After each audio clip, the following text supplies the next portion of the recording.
when I was younger, my dad asked me, don't you want to be a lawyer like me? And I was like, no, you work too fucking hard. And it's true. I work way too fucking hard. It's an obsession, and sometimes it's an unhealthy one. And I couldn't imagine doing anything else. Welcome to the Tip the Scales podcast, where we discuss running and growing your law firm. I'm your host, Maria Monroy, president and co-founder of LawRank. Today, I am joined by Khail Parris. I don't know if you guys know this, but it's rare that I have someone on that I haven't met before. So it's an interesting episode because we had literally just met and we talked about taking medication to extend longevity, and he was wrongly accused of things said, I believe, during a deposition. And we talked about what it's like to be Rex's son. I hope that you guys enjoy this episode. Did you see the reaction they had when the earthquake happened yesterday? You don't want to see the reaction I had. Were you like, come on, you're from California? I freaked out. You're from California. Okay, but there's context. Let me give you the context. My very second month in Mexico City, horrible earthquake. The kids are in school. We can't get through to the kids. Like, it's just very scary. Anyway, so I have a little bit of PTSD from that scenario. Did anything bad happen in that earthquake? No. Or it's just like the trauma of the alarms and the movement? I'm just like such a scaredy cat. Like, I hate turbulence. Okay. I feel like you take a lot of anti-anxiety medication. I take none. That's the fucking problem. Ah, there you go. There's a doctor downstairs, I'm sure, that can get you some. I refuse. I'm like a hippie when it comes to that You're stuff. au naturel. Super. Okay. Yeah. Like, I wouldn't take anything. But hey, I'm the exact opposite. Really? You'll just take it? I'm pro pharmacology. Let's say that. Really? If you've ever seen my talks. You don't think we're an over-medicated society? I'm one of the few that think we are an under-medicated society. How so? So it's changing, thankfully, but for a long time, our society has been of the belief that you only give medications to the sick. And as a result of that, you have all of these things that can advance somebody's lifespan, health span, whatever. Like what? Well, I'll give you a simple one, like metformin. Yeah. Metformin was originally reserved just for diabetics. Yes. And there were all these studies that came out showing, no, it actually is beneficial for health span. But what about all the studies that have come out that it doesn't, like if somebody does have diabetes, it doesn't actually expand their lifetime at all? Like like it's such a minuscule. Well, it still helps with like their insulin resistance, right? Okay. And so as a result, it still has a benefit. Even though they may not live longer from it, it still has a benefit. So, but how do you feel about like the overuse of antibiotics? I'm against the overuse of antibiotics because we know about that. Okay, so that's more where I'm coming from. Yeah, and I understand that, but or like procedures everybody that looks are not for a necessary. quick fix. I'm against quick fixes. I mean, if you go to most people when they go to the doctor prescribes physical therapy, and they're like, "Oh, I'll just take a cortisone injection." I'm against that. Right? Like, and that happens all the time. Okay. I've even been guilty of it. Okay. But I think that when people go to the doctor just to try to get better when they feel sick, that's not the way you should be doing it. How should you do it? I think you should be going to the doctor on a regular basis on how can I live a better life. But do you think for specific instances, like we only go to the doctor if we have a disorder, like especially with mental health stuff. Right? You don't go to the doctor unless you ultimately have an anxiety disorder. No, I mean, no. I have a concierge doctor. And I think that's great. And that's what I don't think everybody has the means to do that, though. And I agree with that. And here, it's super problematic. Like, you go to Mexico, and I can literally WhatsApp with my doctor. I can get a same-week appointment. Here, if I go through insurance, it's like a form. I wanted to see a GI, literally 6-month wait. I went to my concierge doctor and I was like, hey, I'm having this issue. Can you guys refer me somewhere? Next week. Yeah. But not everybody has the means to get a freaking, And that's what I mean by it's sort of a societal. I agree with you. I think we actually agree. The fact we don't treat before. Yes. But people think I'm a little extreme on it because I think everything you should be able to control everything. I want to get to the root cause. Mm-hmm. Like, I don't want to put a Band-Aid over it. Yeah. Right? Yeah. I'm like a super high functioning anxious person. I don't even get this. Like, I know it's not logical, but if I fly on a plane that has a life up bed, so if it's first class versus like regular business, what? Okay. Hold on. Wait, no, you're taking So this if I'm away. a princess and No, I'm that's not comfortable what I mean. and there's a waiter or a waitress That's not what for I me and 3 blankets. Have you ever heard the story about the Princess and the Pea? Hold on, no. Let me finish. No, I think it's because the planes are bigger. So because they have less turbulence, I don't have the association of when it's like just a regular, like typical domestic flight. You know, I have less anxiety on a plane when I'm in first class too. No. Maybe I've got an anxiety issue. You're really. You know what? You're very similar to the rest of the population. I'm going to cut this all up. It's really I'm gonna- backfired. You're really not understanding what I'm saying. What I'm saying is, I'm not sympathetic. it has to do with like the bad experience that I've had. Maybe you can get like an ADA thing to where you can, the airline has to let you fly in first class. Okay, Right? you know Because of your what? disability. I'm supposed to be interviewing you, and No, let's dive deeper into this. this is like really not fair. Listen, I'll defend your theory about first class because you've got anxiety. If For the you record- slowly work your way back to coach, and that's the goal. Is Okay. that the goal? Coach, I will never fly. Because of your anxiety? No, because it sucks.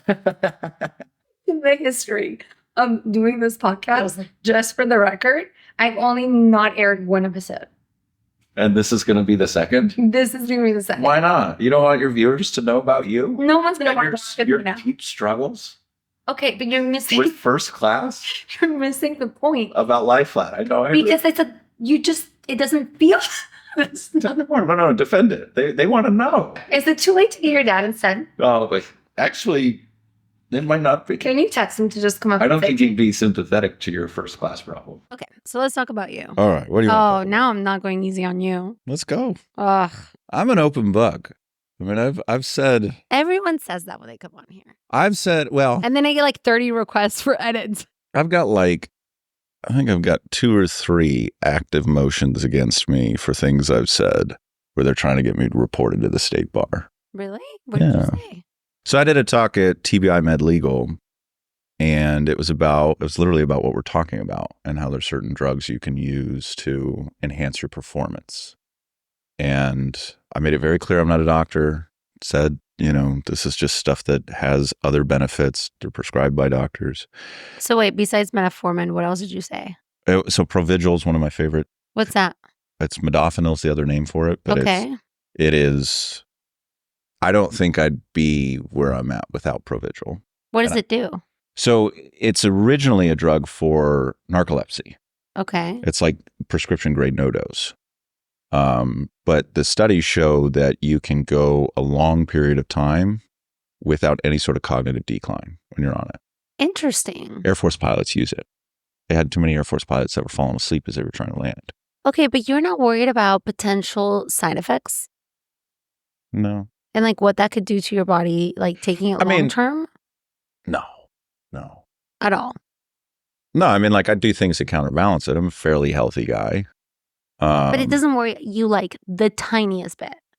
Well, it does in the sense that, I'm cardiovascularly healthy, but that's the only Okay. thing that it worries me about. What are the side effects? Potential side effects. In the short term, you get dry mouth, you get, you can't sleep. Has that happened to you? Well, that's the point of it. But sleep is like if you listen to Huberman, sleep is like the most important thing. It certainly is, but if I'm in a trial and I've got a client and there's not enough hours you're a not day, sleeping if you're in trial. Yeah. I've learned that from every trial. So if you're not sleeping, why have the cognitive decline? Okay, I could see that. So that was one of the drugs I was advocating for, or not advocating for, but I was explaining that that's what I use. What was the other one? It was beta blockers, which would be great for you on a flight if you ever get stuck in coach. And then That's not the point, though. I can fly coach. are we going back to this? I thought we were talking about Just me. so you know, if there's no turbulence, I can be in coach. I and I'm just don't perfectly understand why happy. you're so defensive about Because that. you're making me sound like a spoiled brat, which I'm not. Are you feeling that way? Mm-hmm. Okay. Well, I don't mean to make you feel that way. Thank you. Okay. Can we I move accept your past? Can apology. we move past turbulence? Okay, so beta blockers. Beta blockers, and then I had a whole bunch of other stuff that are less relevant. There's a antidepressant that I take during trial, not because I get depressed, but because it makes you fall asleep. Oh, got it. And it doesn't cause all the fogginess that, most people take Xanax, Lunesta, Mhm. Ambien. has less side effects. And so I basically did a talk on that. And now they did a motion on it to try to report me to the state bar and all this other stuff. So other lawyers reported you? Defense lawyers did. Oh. A defense lawyer that I've got a trial that I'm coming up on that. That's fucking petty. It was. I was livid. I'm upset for you and I'm mad at you. So that's how bad it was. See? I can turn you slowly. No, so they filed the motion and they did a declaration. And, the drug thing, whatever. It was stupid, but whatever on their part. But they decided to also include in there that I advocate towards abusing women during trial. And that's literally what it said. Why? Because I made a comment during the talk about how there are certain things that you can do to throw your opponent off their game, right? And there's a lot more than that. And one of them was that in a deposition, if somebody is yelling at me, trying to throw me off my game, the way I can flip it is I can say, you're sounding a little emotional right now. Do you want to take a break? And I said, it works really well with men. It works even better for women. Yeah, I'm triggered just by hearing you say it. If somebody were to say you're being emotional, that was all I said. And that was me advocating abusing women. Yeah, I don't see it. And I wish I did just to give you a hard time, right? But I really don't see it. And I think it's totally true. And I could totally see why it would work better with women. Right. Because I literally felt triggered. I could see it. I'm like, oh, I could. Well, if somebody's if you had said this to me right now when we were going back and forth on the stupid flight thing, I would have been being emotional. I would have been like, F you, you would have ended that works. This. Yeah. Well, it's interesting because women tell me, hey, fuck you. That's not okay to tell a woman. Men also say the exact same thing. They're like, fuck you. I'm not fucking emotional. And it's like, well, you sure sound like it. Yeah, but we're talking about a deposition. Yeah. We're not talking about how you should treat your girlfriend or wife. We're talking about literal deposition. Yeah. And but who reported you for this? So they filed the motion, another defense lawyer. This is ridiculous. Well, it was stupid because they filed a motion to preclude me from taking drugs during trial. No. Swear to God. To preclude me from taking drugs during trial, me and my father, and to preclude me from abusing women during trial. That was literally the title of it. Just because you said to someone that they sound emotional? What happened? If they're yelling at you, they are being emotional. I was being factual is what I was being when I said you're being emotional. I don't want to agree with you, but I do agree with you on that one. So, and the judge, when he read the motion, was naturally, because he only saw one, what they said, was concerned and was like, this is going to be a state bar issue. And how this turns out is somebody's going to get reported to the state bar. It was Taylor Anderson, by the way, that firm. And his name's Michael Marchese. Are you allowed to talk about all this? Yeah, they put it in the public sphere like a bunch of fucking jackasses. But get this. So I say, I want to take this lawyer's deposition because they did it all by declaration. I was able to find the video. I was at TBI Med Legal, so I just got on their archives. I got the video. And because I didn't remember what I had said, but I know I didn't say I abused women, and I know I didn't tell people you should take drugs. And so I did a motion to take his deposition. And what do you know? He files a declaration that says, I misremembered what he said. How convenient. Right? Well, but what happened was everybody heard about their motion. Nobody heard about his declaration. In fact, it went around to all of the judges. The last trial I was in, judge first day goes, Mr. Parris, what's this I hear about you taking drugs during trial and you abusing women? And I was like, come on. What did you say? Well, she knew me, so she knew it was bullshit, and she was more just trying to get my side of it. But I was like, Judge, I'll give you the whole video right now. And let me tell you what I actually said. And I told her, and she had the same reaction as you. So, but I can't talk to every judge. That motion made its way rounds. And so I'm just waiting for that trial. And when that trial comes, I'm going to get even. I hope you do. Oh, I'm going to smack him. You know what the problem is? And I'm sorry you're going through this. The problem here is that it's just cancel culture. It is. It's made it it's so okay to, I don't agree with you. I don't like you. I'm going to cancel you. It wasn't even that though. I would have felt better if it was, I don't agree with what you're saying. I don't like you. Well, you're a threat. This was a bullshit tactical move. But without any any care for what that does in the profession. But I think it comes from how okay we are with just canceling someone. Oh, yeah. Or I don't even want to go down this rabbit hole, Well, but we get to the hearing on my request to depose him, and it was Alex Wheeler, who's a fantastic lawyer. He argued it for me. And the judge had made a reference about how somebody was going to go be reported to the state bar. And so when we got this, I misremembered. We were like, Judge, you got to report him to the state bar. Somebody had to be reported. Report him. He lied. And judge wouldn't do it, but, can you report him? I don't know. That's not my thing. I mean, I want to ruin this guy, but I don't want to take away his livelihood. You're nicer than me.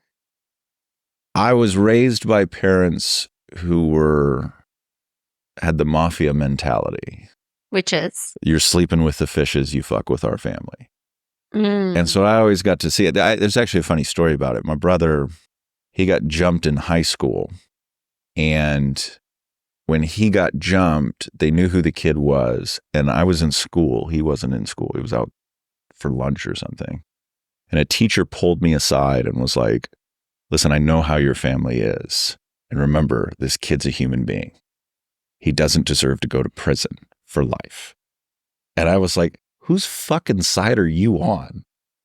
And I didn't realize, I got home and my dad was trying to get a strike for this kid and was trying to basically ramp it up to a felony to where he was going to go to prison for a long time.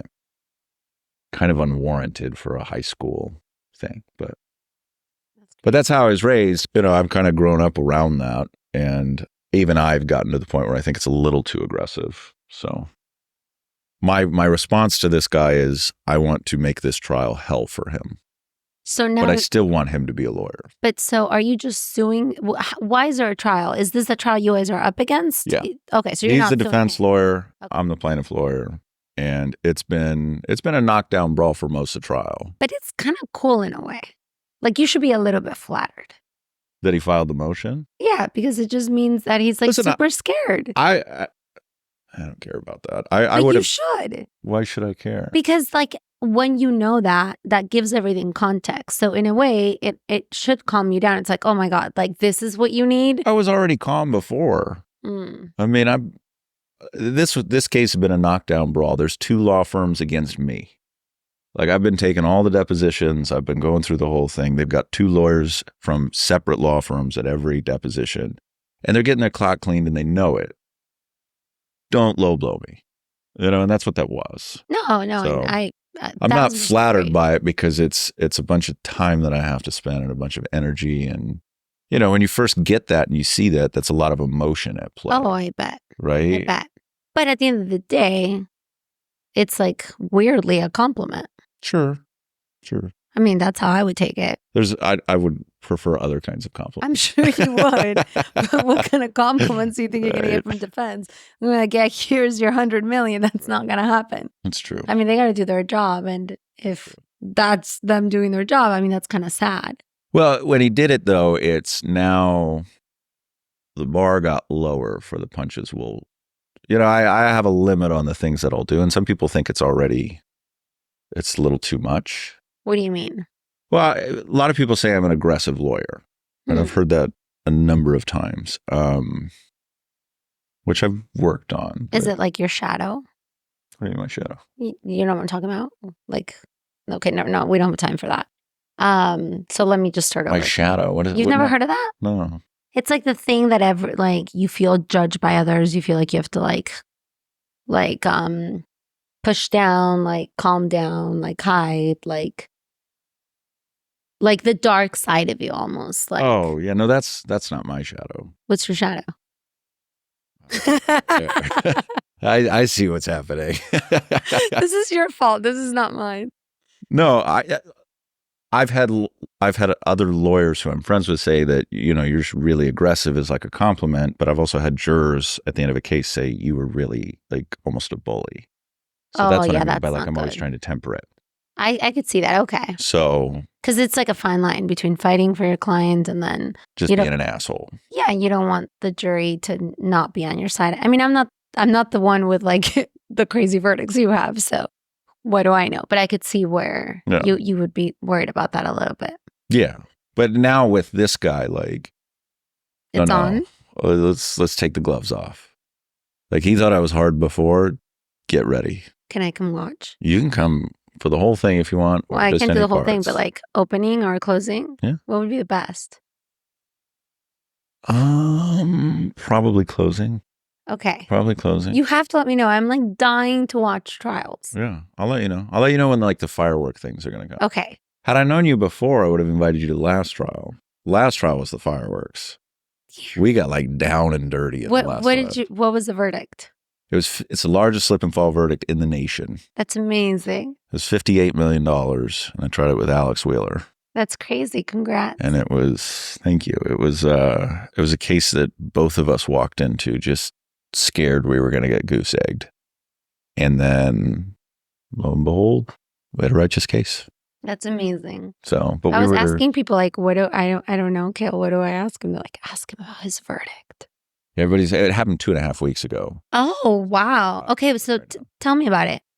So we represented a guy who, there's a lot of issues in it. So it'll take a second. But our client, Pablo Scipione, nicest guy, love him to death. I was talking to him right before I saw you.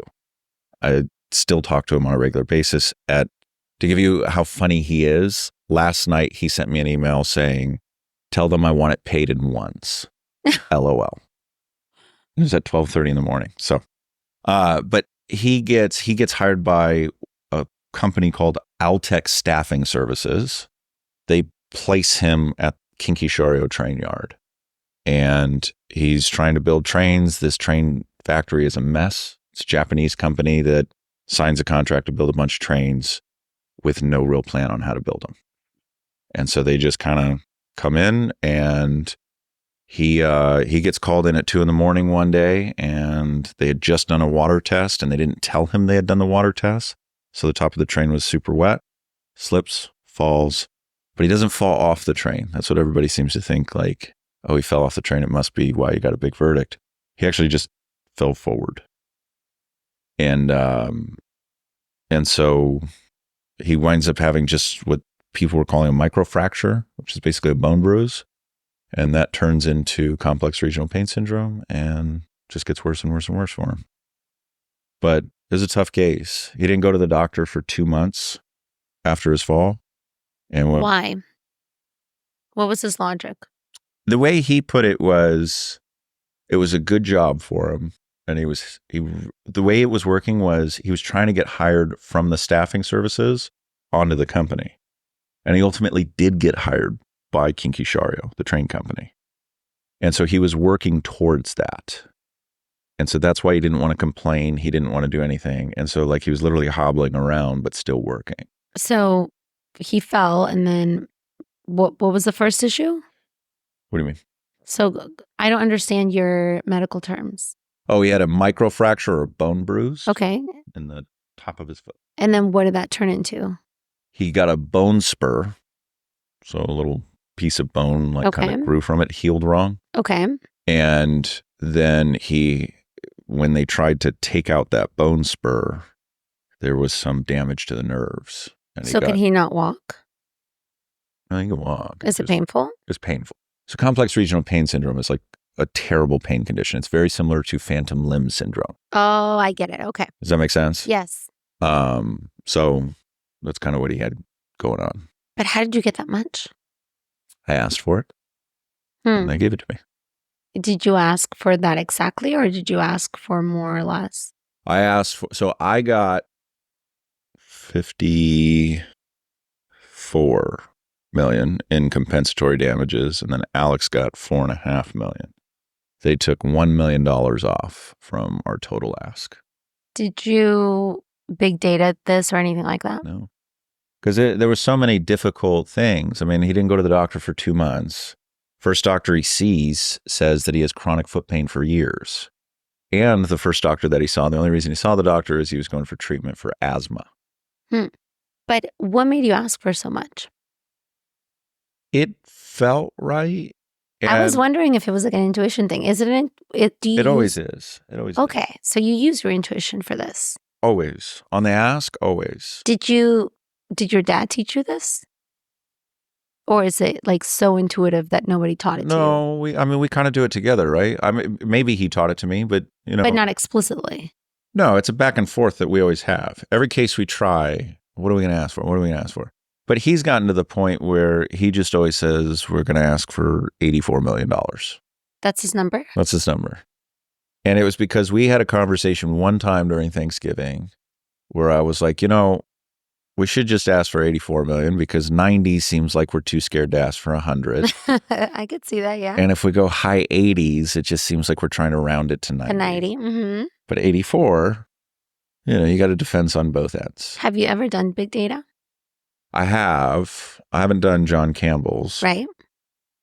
I used Chris Denove on a couple of them. I don't know him, but I've interviewed John. It seems like Sean. It works. I mean, from what Sean has told me. Sean swears by it.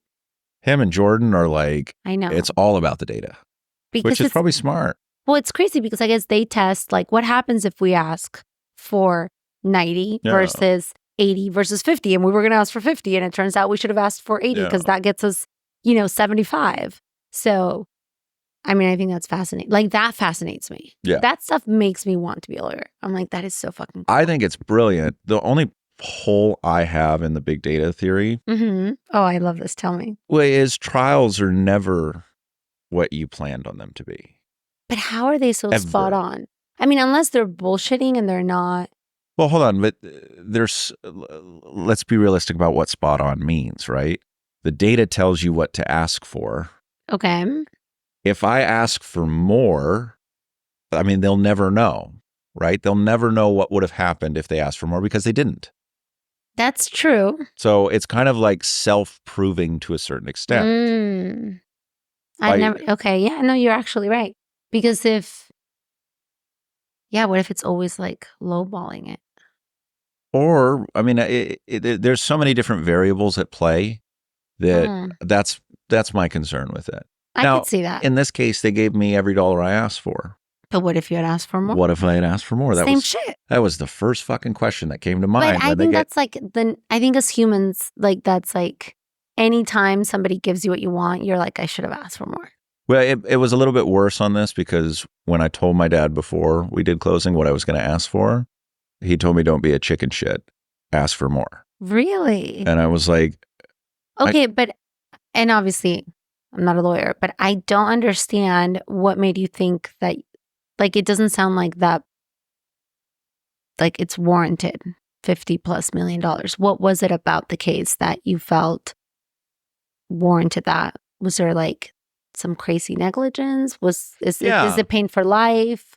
It was both. It was both those things. Okay. I want to hear more about it, I guess, to really understand. So when we went into the trial, we had punitive damages alleged. Okay. But barely scraped by because all of the bad conduct that we were trying to say was punitive damage worthy happened after our fall. So it's hard to say a company knows of this danger when the fall happens, when all the stuff to prove it is after. Okay. But what happened was in the trial, Alex Wheeler got their safety manager to admit that this was a dangerous factory. He knew it was a dangerous factory. He tried to fix it, and the company in Japan wouldn't let him fix it because getting the trains out faster was most important. Got it. So that was kind of the spark that lit everything. And then what happened was they looked unreasonable in that. That they were saying it was our guy's fault. Of course, yeah. After their safety manager said all that stuff. But then each of their doctors were just terrible. They just imploded on the stand one after the other. And that's why I felt righteous in asking for it. But why didn't you ask for more? Because he didn't go to the doctor for 2 fucking months. That's crazy to me. And when he went to the doctor, it was for asthma. That's why. Yeah, that's nuts to me. I mean, you ask is he an immigrant? He was born in Argentina. Okay. Because I've heard before, and I'm from Mexico, but I've heard that immigrants, a lot of the times, they don't want to go to the doctor because they don't want to miss work and they just want to push through it. And such a like hardworking mentality. Yeah. So I think that that's very common. And I could see that, you know. He was definitely a hardworking guy. Yeah. And I love him to this day. I loved him as we were going through it. And that was the other thing was I liked him so much that even though he didn't go to the doctor for 2 months, I still felt righteous and justified in asking for $50 million. Did you think you were going to get it When you asked? When I asked initially, I thought maybe they'd give me 25 million. But when I did the ask, I had 9 jurors pick up their pens and write down the whole thing. And the way we do the ask is that big chart. I don't know if you've ever seen it. No. Anyways, it's writing down what is 17 or 18 numbers. So it's not easy to do. And 9 of them took the time to write it down. It's the first time that's ever happened to me. How many jurors do you have? 12. Okay. Sorry, lawyers. I know you all know this. It's 9 out of 12 that we've got to get to win. Oh, and you counted. And I counted 9 people that wrote it down. And it's the first time that's ever happened. And it was uncomfortable for me because it takes time to write all that stuff down. And in a closing, I'm talking. And I see they're still writing. And it's time for me to go to my next slide, but they're still writing. And so I just had to sit there in awkward silence and stare at them as they wrote every single thing down. It was uncomfortable for a lawyer to be sitting in silence like that. But it wasn't until, so I felt good about it. I felt really good when I asked. Have you ever been wrong? Like really wrong? Like you felt really good and yes. then, yeah? Well, no. I've never been. No, when you've asked and you felt like I'm going to get it and you don't. No, I've never had that. I've never been like, I got this in the bag and not gotten it. Have you lost a trial? Oh, yeah.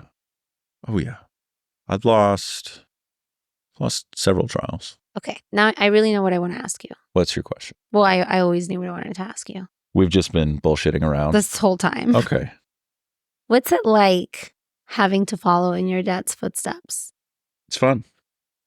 It's a lot of fun. I know now you've like made a name for yourself, or so I hear.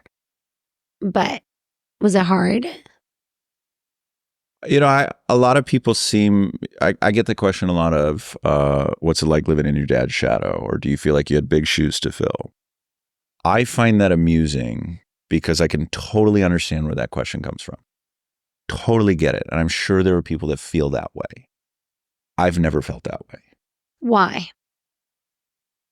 Because anytime like we've gone to trial, we've gone together. Like I've always felt like I had big shoes fighting beside me. And I've always felt like I had a shadow to hide behind. But never, and when we're in trial, the competing interests are almost flipped. You know, I think a lot of people think that, you know, he's the big time lawyer. And so he's going to do all of the accolades and all the big stuff. And usually what's happening is he's trying to get me to do more. And I'm trying to give him more. We're trying to shine the light on each other, basically. Oh, and so it is. It's fun for us because both of us go in with a mindset of we're here to win, except for he has the additional mindset of I want him to win more. And I'm sitting there like, no, I want to fucking win. So you do your part. Do you have kids? I do. I have a 10-month-old daughter. Okay, so fairly new. Congratulations. Thank you. How obsessed are you? I love that little girl to pieces, but if I'm going to be honest with you, I didn't get that when the baby comes out. Because you're a guy. I think that's such bullshit. Yeah. I've had guys tell me that. Yeah, no. That their life changed immediately. I was like, thank God this is over. I want to go home. I'm tired. Yeah. So women typically get it right away. Guys don't. My husband, it takes him like 2 years. Mine was as soon as she smiled. When she my started husband smiling. is literally like, I mean, he's like, he becomes more obsessed when they're 2 and he can interact with them more. But I guess my leading question to that was like, but could you see now why he tries to get you to be the one that shines? No, I've always understood it. Here. Do you get it here now? Sorry, I was pointing to my brain. I don't want my daughter to be a lawyer, so no. But if that was what she wanted to do, I would steer her very hard against it. Why? Because it's a when I was younger, my dad asked me, don't you want to be a lawyer like me? And I was like, no, you work too fucking hard. And it's true. And do you work too fucking hard? I work way too fucking hard. But that's a choice. It is. It's an obsession. An obsession. And sometimes it's an unhealthy one. Do you enjoy? I mean, clearly you're like taking I love it. drugs together. I love it. And I couldn't imagine doing anything else. But what if she feels that way? Then I will help her and guide her however I can. But initially, I'll tell her, you think long and hard about this one. But do you think that you would like try to get your dad to like, you would shine the light back on him because you wanted to win, or were you scared? No. So when I came into this, when I decided I was going to be a lawyer, I decided that I'm going to do this for the rest of my life. I'm going to be fucking good at it. I'm going to do everything I can to just be good at it. Because I'm doing it for my entire existence. Why wouldn't I? But like, and so you don't know that though. What do you mean? You could change your mind later. No. That puts me how many years behind on whatever career I ultimately choose in, right? I guess. I had decided I had set my path. I'd shot my arrow in a direction and I was going to run in that arrow. Just direction. Like that was it. I decided I was a lawyer. So I was going to do everything that I could to be the best lawyer I could be. And that included putting myself into uncomfortable positions all the time. My dad threaded a needle really well with me. And I think I threaded a needle really well with him. In that we both always wanted each other to succeed. And almost at times it felt like he wanted me to succeed more. And I would push back and say, us winning is us succeeding. But I was never afraid to take a witness or anything like that. Because I was almost like brought in this idea that, sure, I'd fuck something up, but he could fix it. Right? But at the same time, I wouldn't want to do something if I thought he would advance the ball further, which is hard when you first start out because he's going to advance the ball further on every single thing you do. Yeah, that's because he's so talented. Sounds like. But he doesn't have the energy or the time. But you were never worried that you wouldn't be good? I didn't view it as a choice. Like I didn't view it as a choice. And okay, but what was Because I was going to do this for the rest of my life and I'd be miserable if I wasn't good at it. And I genuinely believe if you work hard enough at anything, you can get there. Okay, so we're talking, that's a mindset thing. Like that's a growth mindset. Mm-hmm. Do you know what I'm talking about? I know what you're talking about. Okay. Have you read the book? I haven't. Well, you don't need to. But like, what was it about your upbringing that gave you that? It wasn't so much my upbringing. It was when I was in college, I had a college sweetheart for most of my college time. And she wound up cheating on me. And it was the best thing that ever could have happened to me. Because have you ever been cheated on? No. No. Not that I know of. It's a terrible feeling. I mean, I've been broken up with. Trust me, it's not the same. But so she cheated on me and I made the decision right then and there that I never wanted to feel that way ever again. And in order to make certain that I never feel that way ever again, I had to make certain pacts with myself. And I looked around and I was trying to figure out, why did this happen? Why me? Things like that. And what I realized was the only way somebody cheats on you is if they don't respect you. And people naturally, the people respect people who do things that they believe they can't do themselves. Okay. Right? Look at every major athlete. It's not like they're great role models for living, but they do things that we can't do. And so we respect them for it. Okay. People who live certain ways or certain lifestyles, we respect them because we don't think we can live that way. And so because I was in this hunt to never feel that way again, because I was convinced that I felt that way because she didn't respect me, I wanted to make certain that I was always respectable. And in looking around in my life at the time, I looked at the people who I respected the most.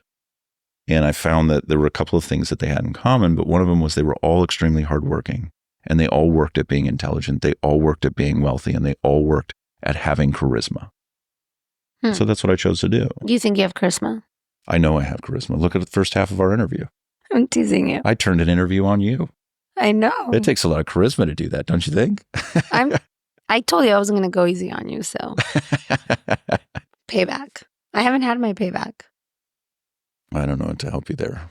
I don't know though, but I still think that there must have been Some childhood trauma. You had self-worth to say, I never want to feel this way again. I'm worthy of more. And I had a self-worth mindset, but I didn't have self-worth at that time. Like it was almost like, and this wasn't self-pity. It was just like I understood where she was coming from.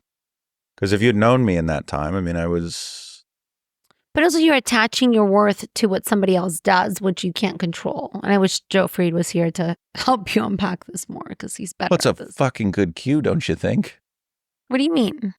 Your self-worth. I mean, if you're an asshole to everybody and you are destitute and you are how people behave around you is a good cue as to what your worth is. Yes and no. How no? Yeah, you can't control what they do. You can't control what they feel, what they've been through. I think that.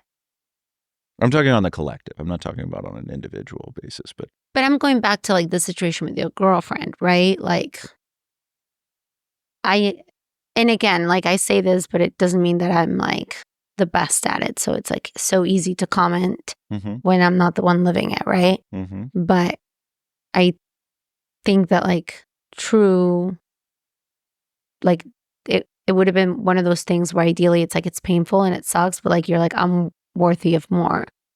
So I can't control what they do, but like not saying like, oh, now I have to go do something where I will be respected by everyone and I will never feel this way. Like you could just not feel that way even if you're cheated on. Like that would be like the ultimate. I couldn't do that for the record. But I would like to think that that's like the ultimate, like very Buddha, right? Like doesn't matter what people or what like they Gandhi. do doesn't define me. Right. That would be phenomenal. Like if I could do that. Be real. That would be amazing. You are your true self. Like that would be amazing. Like I can't control what others do. I think that would be great. But I like my way also because it was a huge growing thing. It was super motivating. You put it to good use. I'll give you that. Oh, absolutely. I mean, I went from being, at the time I was 150 pounds and 6 months later I was 210. Just lean muscle. I worked out nonstop. I was reading at least 3 books a week. Like it was very motivating. What's your favorite book? My favorite book is The Way of the Superior Man. Huh. Never read it. It was I like it because I read it. That was one of the first books I picked up after this whole thing happened. But it's just kind of how a respectable man should behave. How did you behave before? I was impulsive. Were you cheating on her? No. Well, I wasn't doing anything. That's why I didn't really respect myself. You know, I was in college, but like, just wasn't really doing anything. Yeah, but I think maybe sometimes. I had no goals. I had no plans. I was about to graduate from college. I didn't know where I was going to go. I hadn't even applied for any jobs. And then after all this happened, everything changed. So it was the best thing that could happen to you. It was literally, when I look at my life, that was the thing that turned everything around. But in that moment, it didn't feel like it. It didn't feel like it for the first several days. Days? Well, what happened was, so she cheats on me. I find out. I break up with her. I take her back because I feel like I'm not going to be able to find anybody else who will like me. And that was when it was like, okay, you got to change this. This is not okay. This is not what you want to be for the rest of your life. I agree. And that's why I say a couple of days, because that happened a couple of days later. And then I made a plan and I've been living that plan ever since. That's a really cool story. And I tell people that, like, you know, girl cheating, my college sweetheart cheating on me was the best thing that ever happened to me. And everybody's like, what the fuck's wrong with you? But it is, without a doubt. It's also kind of cute. I don't see how that's cute. Because I feel like I feel like women are more impacted by like this type Like of cheating. thing, the cheating, like love stories or like the cheating or the boyfriend or the ex or whatever. No. And men, even if they are, I feel like they don't talk about it. Oh, well, It's it's vulnerable. shameful. It's shameful, I think, for men. Hmm. It's we bury it, or at least I did. I held it more as shame because it was a reflection of me. But I'm not convinced that it was. That's what I'm trying to say. At the time, that's how I felt. I know that's how you felt. I totally get that. But I think it was more a reflection on her, in my opinion. It's probably both. Because like, why, like, that's Probably just both. fucked up thing to do, in my opinion. You know, and it wasn't even like it was with another couple. So it wasn't What? like there was a long-term plan at play. Wait, She had a threesome with another couple. You gotta back up here. Yeah, she had a threesome with another couple. It was. Is that cheating? If I'm not there, it is. Wait, how did you find out? She had her laptop on my bed and she was bragging about it to her friend on some Gmail chat app. And I went to go use she had left her computer open, like literally, like it was almost like she was trying to have me find it. And I went to go use her computer to look at something and I was like, and it literally said threesome. And that's what caught my eye. Like I'm not a big snooping guy. And so when I saw threesome in it, I was like, wait a minute, what? Were you like, hey, this is unfair. Like the threesome should have been with me. So we're going to go even deeper into the story. What she had told me was that her and her friend were talking about doing a threesome swap. So her friend. I mean, it just sounds like she wanted to experiment. It was. And But it's college. she told me that her friend wanted to sleep with us and her friend wanted her to sleep with them. And it would be like a swap thing. Okay. And she was like, what I want to do is I want her to sleep with us and then I'll just back out and say, no, I'm not going to do it. Well, she had already done it. She was just telling me that. So suffice it to say, her friend never had a threesome with us. And were you more upset about that or the cheating? I was, well, just as now that you mention it. We're going to have to cut all of this. This podcast is not going to air. How do you feel about that? I'll get over it. You'll get over it? I'll get over it. You won't even remember. You didn't even know who I was. Why won't I even remember it? Like, you'll just forget that this happened and then like. I haven't told that girlfriend story to many people. I haven't told anybody in the legal field. So I should feel special? No, that's why I'll remember it. Oh, fuck. Okay. Yeah. So I have to air it with my whole. I don't care. You can air whatever you want. So long as the Princess and the Pea comes in, you can air my dirty laundry. I'm fine with it. But I have to air the airplane piece? We both have to have our dirty laundry on display. That's fair, right? Can I flip the order of the podcast? You want to put mine first Yes. So that you look like you're being nice to make me feel better? I just think people are going to like tune out. They're going to be like, I really don't care about, okay, great, Maria likes to fly first. That's awesome. Maybe that's what they're waiting for. I highly doubt it. If you're interviewing everybody, maybe somebody behind the camera is like, I wonder what she's thinking. I wonder what her demons are. I talk with my demons all the time. And it's actually kind of like. Why do you think that is? Why do I think I talk about my demons? Yeah, all the time. Because if it like comes up, like somebody's talking about I'm like very open too. So I will also talk about. Is it like an interviewing technique? No, I'm just a very open person. So I'm like, whatever, I don't care. I will share. But then I forget that people listen. And then I will be talking to a client and they'll mention something about my childhood issues. And I'm like, how the fuck? They're like, I listened to your podcast. And I'm like, oh, that's wonderful. I really maybe should not do that. Right. It's tough. And then what has also happened to me is like, even at this conference, people will come up to me and they'll be like, hey, I listened to your podcast. And I know this is so weird, but I just feel like I know you. And I'm just like. I get that too with TLU, which is very uncomfortable. I'm pretty chill. Yeah. So I would have thought that I would be totally okay with it. Yeah. But it makes me very uncomfortable. I feel uncomfortable because they'll be like, listen, I've known your stuff for so long, like you're so helpful. And it's like, I want to give them the same like affection that they're giving me, but I can't. It's impossible. You don't know them. I don't know them and I don't know I just can't. And so I feel bad. And then sometimes when I come to these things, I kind of just shut off. I just want to walk away. Yeah. So it happened to me yesterday. There are plenty of times where I walk through and I'm just like pretending to look at my phone and I'm not looking at my phone at all. Well, see, it probably happens to you way more than it happens to me. It's happened to me at this conference. And like one of my reps came and grabbed me and they were like, hey, you have a podcast fan. And I'm like, okay. And she's like, well, they want to meet you. And I'm like, and I wasn't drinking. So I was like super sober. And I'm like, oh, okay. So then I go and they're talking to me and they're like, oh, so you lived here and then there. And I listen every week. And it's just so awkward. Yeah. Because it's like, they're like so excited to talk to me. They feel like they're talking to a friend. And I'm like, We're not there yet. I won't remember your face tomorrow. Right. No, I literally will not. I get it. I'm the worst. Yeah. Me Literally, too. people say hi to me and I'm just like, hi. Like, I always feel uncomfortable when like they say hi to you and you're looking down at their badge. people have said to me You're that trying to find it. people say I'm a bitch. I'm not trying to be a bitch. I just don't remember. Well, I mean, I'm kidding. Well, I mean, we It literally was a joke. just met. Come on, humor. Just met, dude. You get so defensive. I so do very. fast. I'm very offended. It's okay. No, We can work on that next time. I'm okay with Next interview, we'll work through that one. people. I'm okay with people thinking I'm a bitch, if that keeps them away. Maybe that's why they think you're a bitch. Why? Because you're okay with them thinking that you're a bitch so that they'll stay away. All right. Can we wrap up? Thank you so much, Maria, for coming on my LawRank podcast. Well, it definitely felt like it was yours. We for a should have while. an episode 2. Thank you so much to Khail for everything he shared with us today. If you found this story valuable, please share it with someone you want to see succeed.